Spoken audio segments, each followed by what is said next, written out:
Ang kwento ni Tomby. Ang kwentong ito ay hango sa totoong buhay. Mula ito sa isa nating tagapakinig.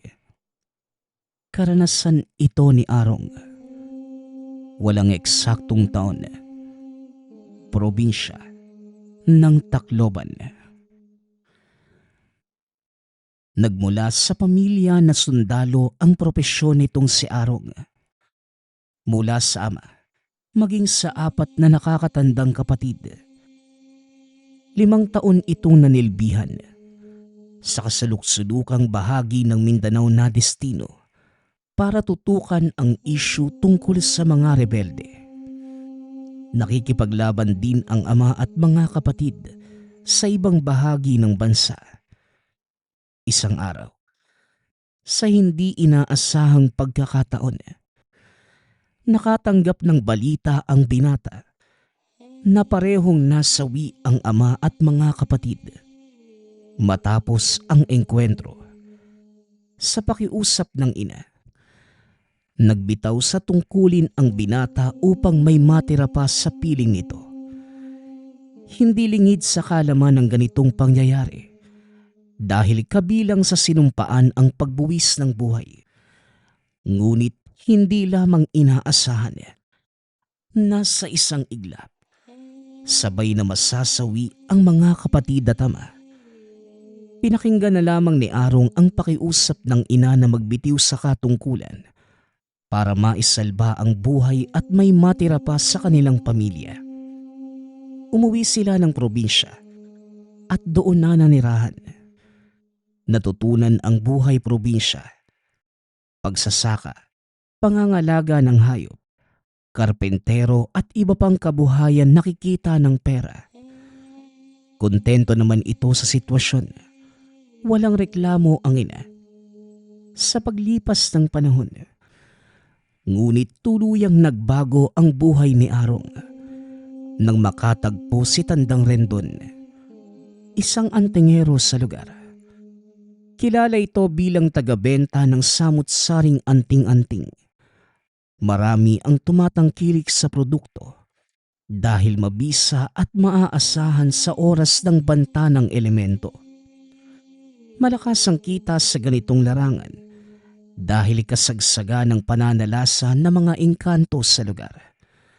Dumagsa ang mga mamimili at isa na dito ang ina ni Arong. Nang makita ang gabundok na perang papel sa harapan ni Tandang Rendon, nagka-interes ang binata na pasukin ang ganitong negosyo. Ngunit bago yun, kwestiyon muna ang mga gamit. Manong, huwag niyo sana mamasamain yung tanong ko. Talaga bang mabisa itong magawa mo? Baka kasi, naglapat ka lang ng mahika para mabilog ang ulo ng mga tao.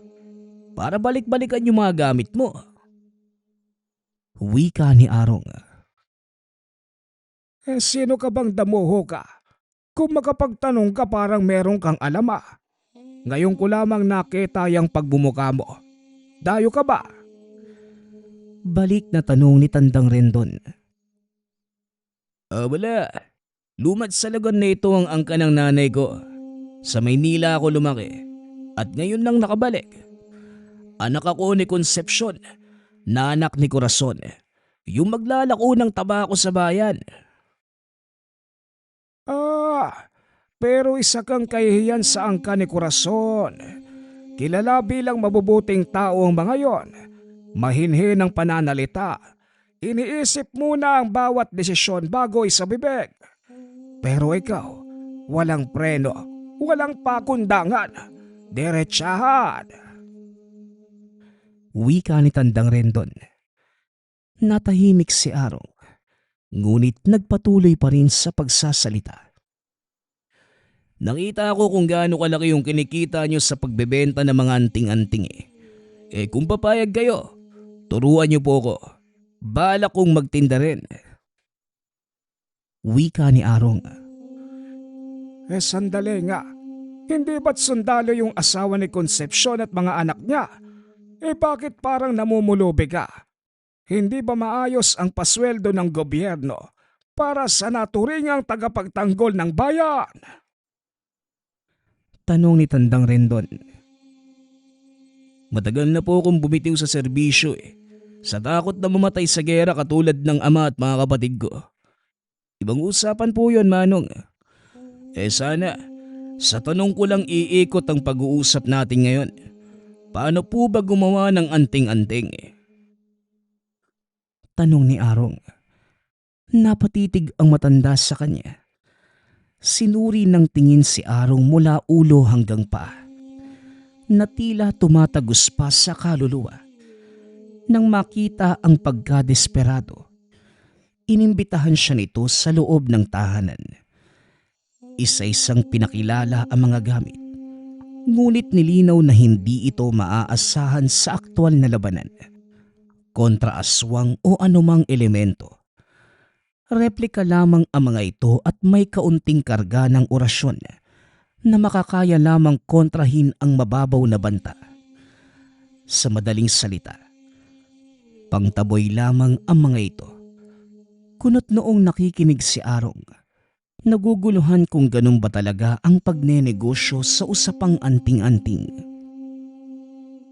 Iho, ang tanging magagawa ng tao ay isang replika at kargahan ng orasyon.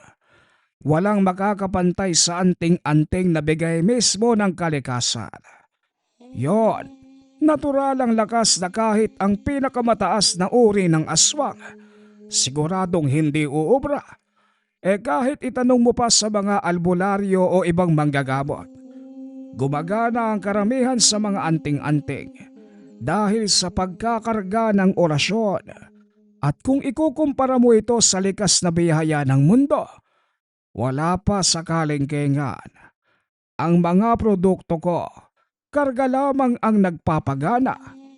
Pero sinisigurado kong may tataboy ng bisa ang anumang elemento sa malapit. Pagpapaliwanag ni Tandang Rendon. Ganun po ba, Manong? Turuan mo po akong gumawa. Turuan mo akong magkarga ng orasyon. Ano pa po ba yung dapat kong gawin? Tanong ni Arong. Abay, ganyan ba talaga kapag isang sundalo? Diretsahan kung magsalita. Iho, sa larangang ito, hindi dahil naisip mong pumasok pwede na. Dito, kinakailangan na matinding pagkapit sa paniniwala, dedikasyon, at pangako na hindi babaliin sa oras na magkagipitan. Hindi ito negosyo ng tao na kapag bumagsak titigil ka agad. Dito, kahit maging baldado ka sa pakikipaglaban sa mga elemento, hindi ka bibitiw sa sinumpaan mong tungkulin.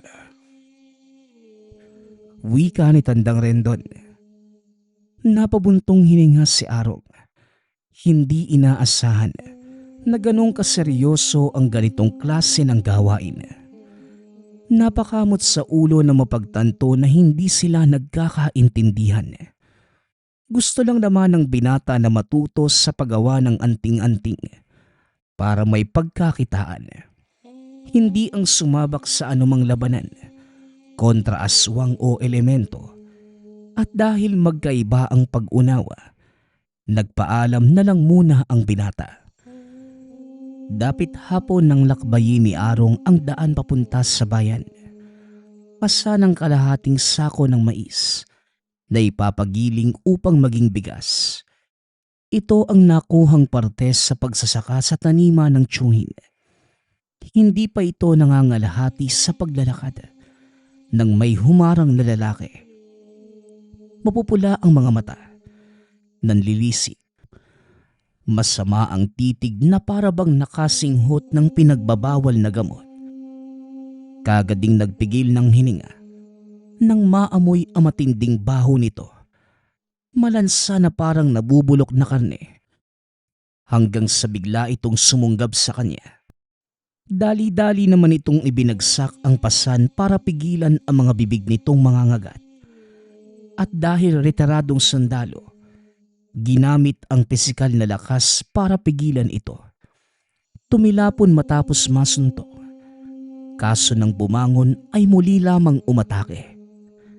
At sa pagkakataong yun, tumutulo ang laway nito. Kinakabahan si Arong sa ideya na baka apektado ng rabies ang binata. Sa pangamba na madamay sa virus sa katawan nito, napilitang bugbugin para mahimatay. At nang tuluyang mangyari, itinali sa puno gamit ang nahablot na baging sa kakawian. At pagkarating sa unahan, sinabihan ang mga tambay sa tindahan at sinabing sila na ang magbantay sa binata at kung maaari, isupulong sa barangay. Samantala dumiretso naman ito sa bayan. Nagmamadali dahil malapit nang lumubog ang araw. Pagkabalik, naabutan ang mga tambay sa tindahan. Nagtanong-tanong si Arong, ngunit sinabi ng mga ito na biktima ng yanggawang lalaki. Hindi siya pamilyar sa salita kaya nag-usisa pa. Ipinaliwanag naman ng mga tambay na ang binatang yun na bagong sinalinan ng lahi ng aswang ang binata. Sinabihan pa ito na mabuti na hindi siya nakagat dahil kapag nagkataon, posibleng pati siya ay maging aswang. Napatanda ng krus nang madinig yun at bago tumuloy, inabutan siya ng tindero ng itak, sulo at isang garapa ng langis. Binalaan na kapag kumulo ay ibig sabihin may aswang sa paligid. Tinandaang mabuti ni Arong ang bilin ng tindero at nang lumakad na, hindi maiwasang matakot na isipin na baka nakaabang sa tabi-tabi ang yanggaw. Kahit sinabi na ng mga tambay na dinala na sa pagamutan ang lalaki, kinakabahan pa rin lalo pat madilim ang daan. Bawat hakbang ay siya ring pagkabog ng dibdib. Panaylingon sa tuwing may kakaluskos. Hindi naglaon. Isang figura ng halimaw ang lumitaw. Tao pa rin naman ang hubog, ngunit nagtataglay ng kakilakilabot na wangis. Nanlilisik ang mga mata.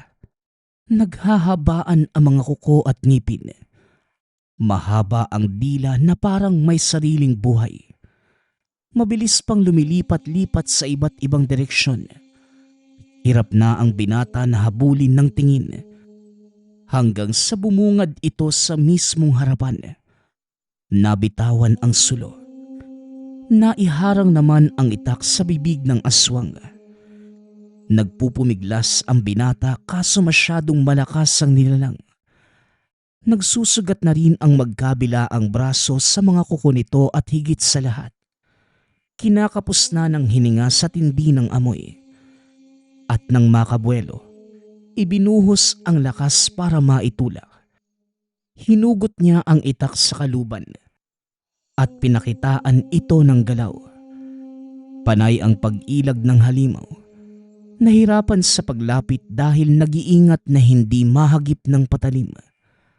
At nang maglaon, nangahas ito ngunit nagawang bilisan ni Arong ang pagkilos at nadaplisan sa muka. Lalong nanlisik ang mga mata ng aswang at akma na sanang susugod nang maaninag ang grupo ng sulo na papalapit sa kinalalagyan. Pagkatingin muli, naglaho na ang aswang. Bumungad ang mga tambay at tindero. Nangangamba ang mga ito para sa binata, kaya naisipang sundan para ihatid. At nang makita ang kalagayan, kanya-kanya sa paghugot ng itak.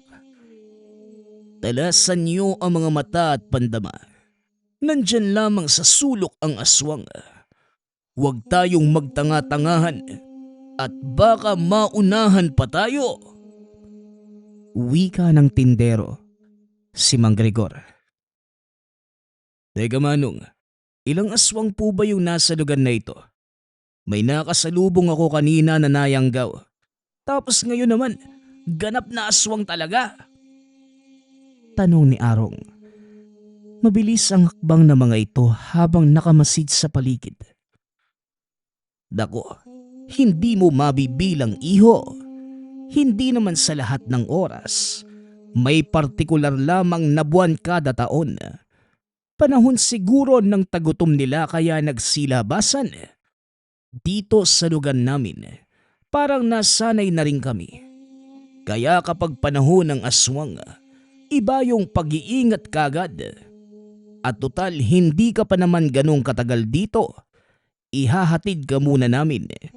Iwasan mo na rin muna ang paglabas sa gabi sa buwang ito. Dahil marami talagang pagala-galang aswang. Pagpapaliwanag ni Mang Gregor. Sa kabutihang palad, nakarating ng tahanan na hindi nasundan ang pag-atake. Laking pasasalamat ni Arong sa grupo ni Mang Gregor. Nagpaalam na rin ang mga ito bago lumalim ang gabi.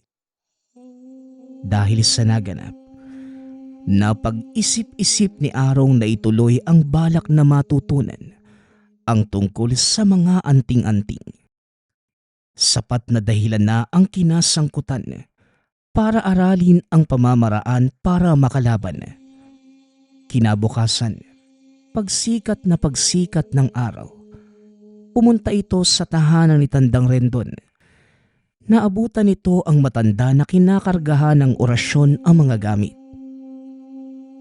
Ay nako, nandito na naman ang retiradong sundalo. Ano namang may paglilingkod ko sa'yo, iho? Tanong ni Tandang Rendon. Halata sa boses na naiinis. Manong, may nakainkwentro kong aswang kagabi. Hindi madali yung pinagdaanan ko kaya gusto ko sanang matutunan yung bagay na magliligtas sa akin sa oras ng panganib. Hayaan nyo na pong matuto ko sa inyo. Tugon ni Arong. Napatitig si Tandang Rendon. Lumipas ang ilang segundo bago nagsalita.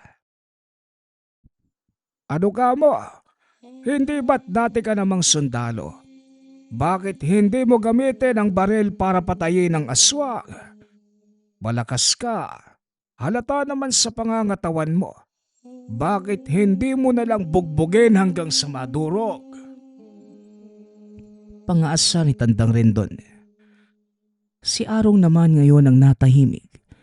Hinuhulaan kung sadya ba ang pagkakasabi ng matanda o sinusubukan lamang siya.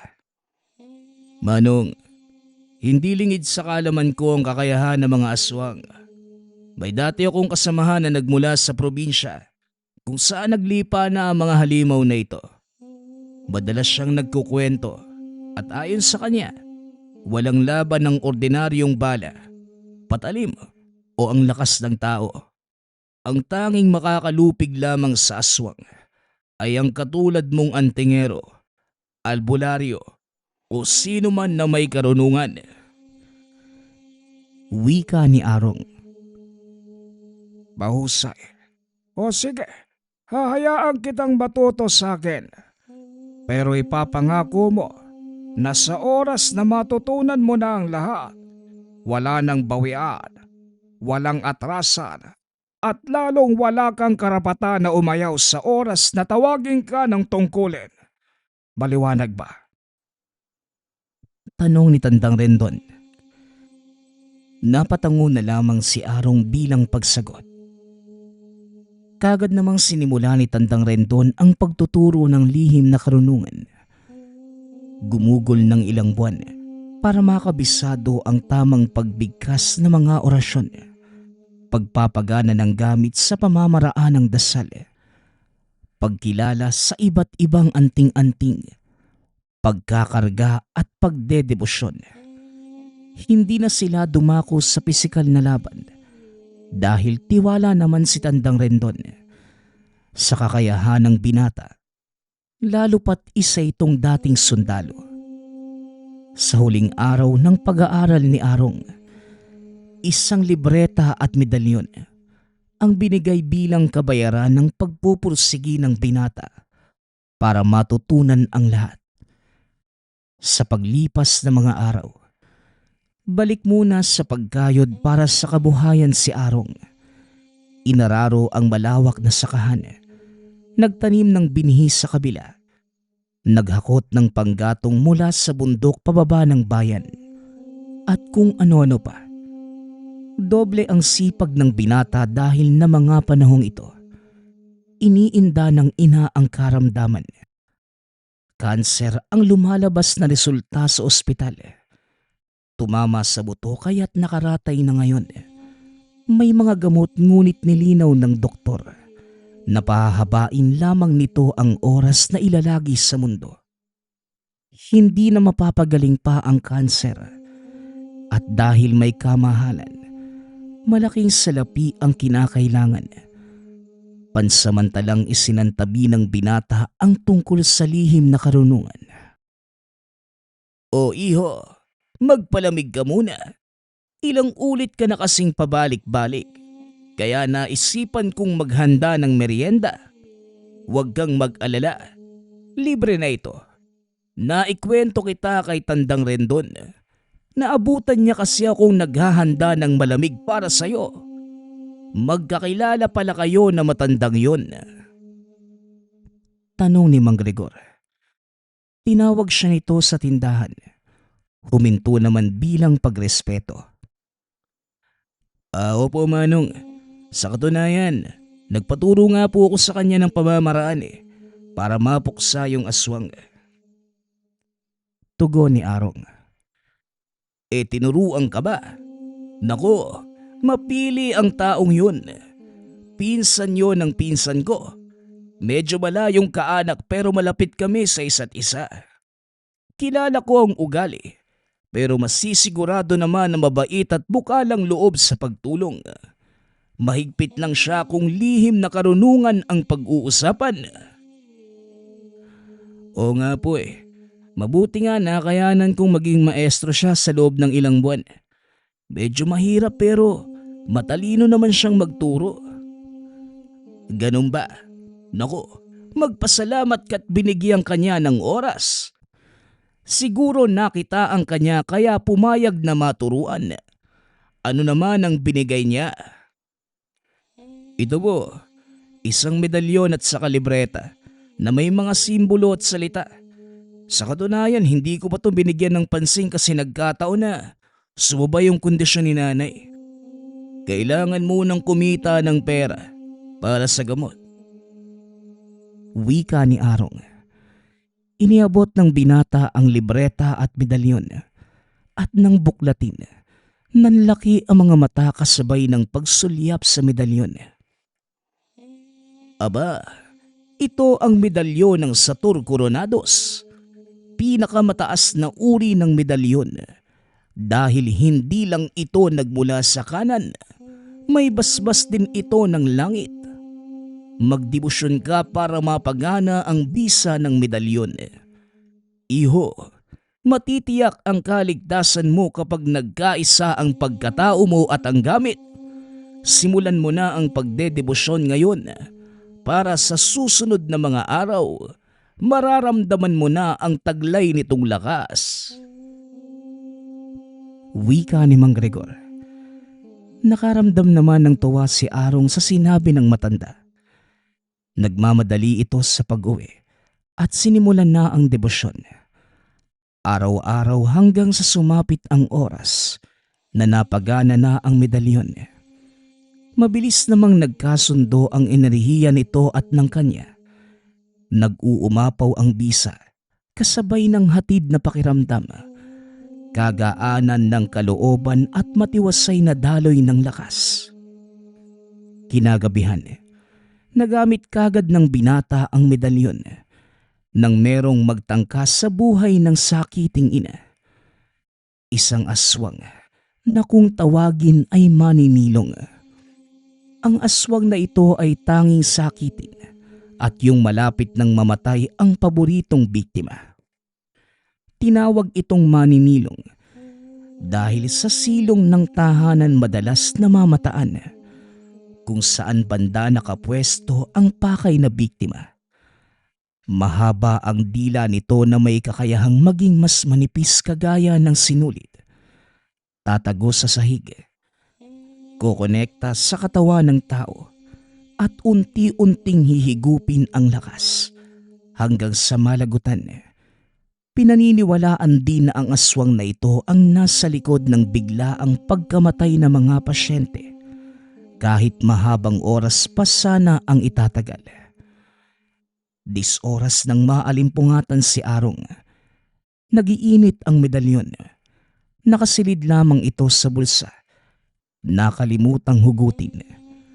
Naalerto sa senyales na binibigay. Pinakiramdaman ng paligid hanggang sa namataan ng aswang doon sa may siwang ng sahig. Gumagapang papunta sa kinalalagyan ng ina.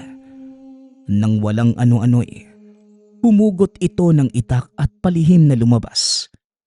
Bumulong ng orasyon ang binata para paganahin ang sabulag. Hinawakan sa binti ang aswang. Kinaladkad palayo ng tahanan. Sa kakahuyan ito dinala at walang patawad na kinitila ng buhay. Gulong-gulo ang nilalang dahil may humahagupit sa kanya ngunit walang nakikita. Hindi man lamang nakapalag hanggang sa nalagutan. Sa hindi inaasahang pagkakataon, nakasalubong nito si Tandang Rendon. Kagagaling lamang nito sa panunugis, doon naman sa kabilang lugar. At dahil nagpang-abot ang dalawa, nagkaayaan sila ng inuman. Ikwinento ng binata ang karanasan sa medalyon. Natutuwa naman ang matanda habang nakikinig. Ganyan din ako noong unang nahawakan ko ang medalyon. Kailangang handa ka palagi dahil madalas siyang nambibigla. Basta-basta nagbibigay senyales kahit ang aswang ay nasa kabilang sityo. Malawak kasi ang pang-amoy, kaya walang elemento na makakalusot kahit nasa malayo. Nga pala, siguraduhin mong mababantayan mo 24 oras ang nanay mo. Ganyang kalagayan ng paborito ng maninelo. Alam mo na ang tungkol sa aswang na ito. Ito yung niligpit mo kanina. Wika ni Tandang Rendon. Oo nga po eh. Nagpapasalamat ako sa binigay niyong medalyon eh. Kasi kung hindi dahil dito, hindi ko na alam kung anong kalalagyan ni nanay. Gamit pa mismo yung gumising sa akin para iligtas yung nanay ko. Eh siya nga po pala. Ikaw din ba? May tinatangan kang medalyon? Oo, kagaya rin ng sayo. Sator Coronados, dumaan na sa ilang henerasyon ng pamilya namin. Pero natatandaan ko pa ang pasalin-salin na kwento ng mga ninuno ko tungkol sa pinagmula ng medalyon. Eh kung tawagin pa'y kambal na sator dahil dalawa noong ibinigay ng isang obispo. Pinalad na makapagtrabaho sa Batikano ang ninuno ko. Nagsimula bilang sakristan hanggang sa naging pastor. Mula sa sitwasyon na palipat-lipat ng simbahan dito sa bansa, maswerteng napili na magsilbi sa simbahang Katoliko ng Batikano. May nakilala siyang obispo. Hindi na pinangalanan kung sino. Siya mismo ang nagbigay ng kambal sator na pinagana ng isa ko pang ninunong albularyo. Dumaan nito sa maraming kamay. At ito na tayo ngayon. Tinatangan nito. Eh kung ganun, saan kanyo lang dapat ang medalyon na ito? Hindi. Hindi dahil nagmula sa kanino-ninuang ko. Saan kan lang namin mapupunta ang medalyon. Hindi ganon ang pamamalakad ng gamit. Sino man ang matipuhan ito at sino man ang may malinis na loob na handang magsilbi, pwedeng magtangan. Nasa iyo na yan kaya gamitin mo. O siya, masyado nang malalim ang gabi. Lalakad na ako. Wika ni Tandang Rendon. Sinundan pa ng tingin ni Arong ang matanda. Lumipat ang pansin sa medalyon. Napahugot ng hininga matapos madinig ang kwentong pinagmula ng gamit. Lihim na pinangako sa sarili naaalagaan at pagsisilbihan hanggang kamatayan. Ngunit sa pagdaan ng mga araw, unti-unti nang mas lumalala ang kalagayan ng ina ni Arong. Wala na itong pandinig, panlasa, maging pag-iisip. Nakakalimot na ito sa lahat-lahat. Hindi naman niya masisisi dahil matanda na talaga ito. Sa edad na 70 taon, aasahan ang ganitong pangyayari hanggang sa sumapit ang isang gabi na tuluyan na itong namaalam. Masakit para sa binata dahil nawala na siya ng ama at mga kapatid. Ngunit ngayon, sumunod na rin ang ina. Nang sandaling binurol ang katawan, dumalo si Tandang Rendon. Nagtataka dahil para dito biglaan ang pagkamatay. Nang makaalis ang mga bisita, pasikretong sinuri ang bangkay. Kahit nilapatan na ito ng mga kemikal doon sa morgue, nagawan pa rin ang paraan ng matanda. Napabuntong hininga nang mapansin ang bakas ng aswang. Arong, ni minsan ba iniwanan mo ang nanay mo? Kasi kung nasa paligid ka lamang, mahaharangan mo kagad ang elementong umaaligid dahil magbibigay senyales ang sator. Pero anong nangyari? Bakit may bakas ng aswang sa katawan ng nanay mo? Tanong ni Tandang Rendon.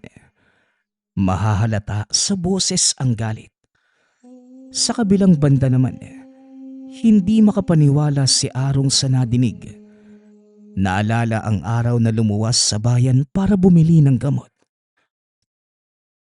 Manong, may isang beses na iniwang ko pero hapon po yun.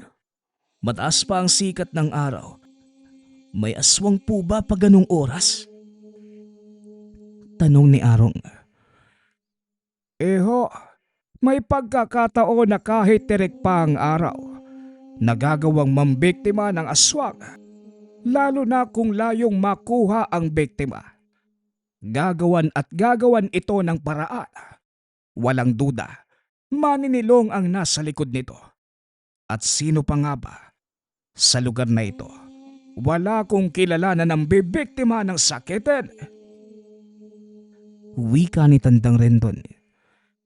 Naikuyom ng binata ang mga kamao, kasabay ng pag-usbong ng galit. Matatanggap kong nasawi ang ina dahil sa iniindang sakit. Ngunit nang malaman na biktima pala ng aswang, hindi niya ito mapapalampas. Lumabas ang binata. Hinugot ang itak ngunit kagad pinigilan ni Tandang Rendon. Nahihibang ka na ba? Nakaburol pa ang nanay mo. Huwag mo nang dagdagan pa ang problema. Tutukan mo muna ang pagpapalibing. Iasa mo sa akin ang paghihigante.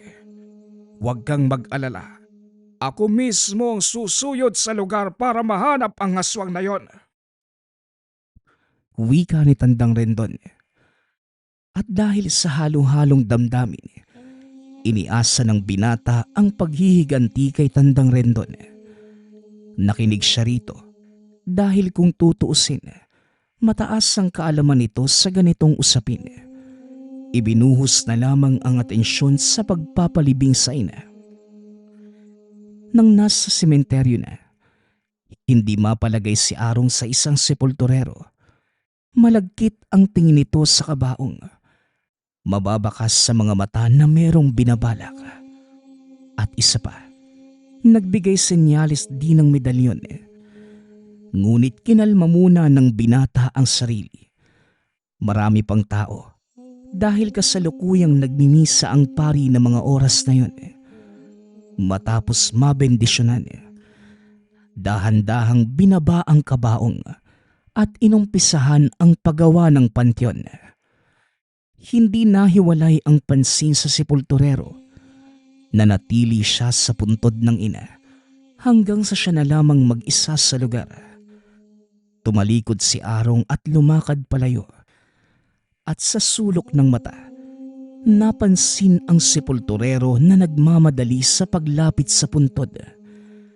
Takip silim na ng mga oras na yon, kaya't wala ng katao-tao sa paligid. Palihim na sinundan ang kilos ng lalaki hanggang sa nasaksihan ang akmang pagwasak ng puntod. Hoy, anong ginagawa mo? Ha? Hindi mo na ginalang yung patay. Anong balak mo? Sandali. Aswang ka ano? Wika ng binata nang mapansin ang katangian ng aswang sa lalaki. Ngumisi ito ng nakakaloko. Tinanggal ang sombrero at pinakita ang tunay na anyo. Nabuhay ang galit ng binata sa kilos ng aswang. Dali-dali nitong sinugod ang binata. Umiwas si Arong. Naghahaba ang kuko ang binida ngunit isa-isang pinutol ng binata. Saktong napadaan sa bodega ng mga sepulturero. Dali-dali nitong kinuha ang nasipat na patalim. Nagpakawala ito ng orasyon. Pinagana ang sabulag para mapadali ang pagpuksa. Nagulat ang aswang. Nagtatanong sa nangyayari. Malikot ang mga mata at hinahanap ang binata. Paano ba naman? Umahagupit ang itak ngunit hindi nakikita si Arong. Wala nang oras para gumanti dahil pinugutan na ito ng ulo. Nasa burol ang kinalalagyan ng sementeryo, kaya pa simpleng pinagulong sa kabilang bahagi ang ulo. Sa kabilang bahagi naman ang katawan ng aswang. Dali-daling dinispatsa ang bakas malapit sa puntod ng ina. Nilinis at hindi hinayaang may dumikit na samyo sa pantyon. Pagkabalik sa tahanan, naabutan nito si Tandang Rendon. Dala ang magandang balita. Natuntun na ang kinalalagyan ng maninilong. Hindi na ito nag-usisa kung paano nahanap. Dali-dali itong pinuntahan ng dalawa. Sa galit ng binata, sinugod ng taga ang lalaki. Hindi nagkaroon ng oras para magamit ang kakayahan bilang aswang. Itak, orasyon, at bisa ng sator ang sunod-sunod na binato. Tumagal lamang ng ilang segundo bago binawian ng buhay. Matapos yun, kinaladkad ni Tandang Rendo ng binata. Arong, sa ginagawa mo, pwede tayong mapahamak. Paano kung may makakita na kalahi? Pwede tayong balikan. Hindi ka nag-iisip. Alam kong sabog na ang galit mo dahil sa nangyari sa nanay mo. Pero sana naman, unahin pa rin natin ang pag-iingat. Dehado tayo kapag nagkataon. Wika ni Tandang Rendon. Unti-unti namang huminahon ang binata. Pasensya na po, Manong. Hindi ko lang hahayaan na makatakas yung aswang na dahilan ng maagang kamatayan ni nanay. Mahaba-habang panahon pa sana ang pagsasama namin. Pero dahil sa lecheng aswang na yon, wala na. Pasensya na po, Manong. Mag-iisip na po ako sa susunod. Tugon ni Arong. O siya, hayaan mo na. Umuwi ka na muna at magpahinga. Muling wika ng matanda. Hanggang sa lumipas ang panahon, dahil mag-isa na rin sa buhay, napagpasyahan ni Arong na bumalik sa serbisyo. Kinausap niya si Tandang Rendon tungkol dito. Wala na ring pipigil sa pasya ng binata. Kaya nagbalik loob ito sa pagiging sundalo. Isinuuli niya ang medalyon at ang libreta ngunit hindi na tinanggap na matanda. Ayon dito, magagamit ito ng binata sa bagong landas na tatahakin. Nilinaw rin na hindi lang sa labanan ng aswang at elemento gagana ang medalyon. Malaking tulong sa pakikipagtuos sa digmaan na nagsiliparan ang mga bala at kanyon. Noong una, hindi pa ito naunawaan ni Arong. Ngunit nang dumukot ng barilang matanda at pinaputukan siya sa binti, dito lamang naintindihan ang ibig sabihin. Kinabukasan, Dali-dali itong bumalik sa kampo. Kinausap ang nasa katungkulan ng militar. Natuwa naman ito dahil isa si Arong sa maaasahan. Sakto din na nangangailangan ng dagdag na sundalo para sa pakikipaglaban kontra malalaking grupo ng rebelde sa kalupaan ng Mindanao. Doon pinadala ang binata kasama ang iba pa. Sa unang pagsalang, balak agad ang sumalubong sa kanya. Kung hindi dahil sa tangan niyang medalyon, makakasama na ang pamilya sa kabilang buhay. Ito din ang dahilan kung bakit nagawang lusubin ni Arong ang kuta ng kalaban at ubusin ang nagtatago sa kuta. Siya mismo ang umubos sa grupo. Dinala ang ulo ng leader pagbalik. Hindi maintindihan ng matataas na opisyal kung paano nagawa ng binata. Ngunit hindi na yon alintana. Ang importante sa kanila, nagawang talunin ang kalaban. Muling pinadala si Arong sa kabilang panig ng bansa para sugpuin ang pananalasa ng rebelde. Para itong tangke de gera na nauuna sa digmaan habang ang daan-daang kasamahan nasa likuran lamang niya, nagtatago para hindi matamaan ng balang ligaw. Samantalang ang binata naman, baliwala ang mga bala. Nararamdaman niya ang paglapat sa balat ngunit hanggang doon na lamang. May mga pagkakataon pa, nasa dinami-rami ng pinadalang sundalo, siya na lamang ang natitirang buhay. Lahat ng ito ay dahil sa tinatangan niya na medalyon na kambal na Sator Coronados. Nagpapasalamat nga pala ako sa lahat ng sumusuporta sa ating channel. Nawa ay patuloy niyong suportahan at pakinggan ang ating mga kwento. Hanggang sa muling pakikinig. Paalam.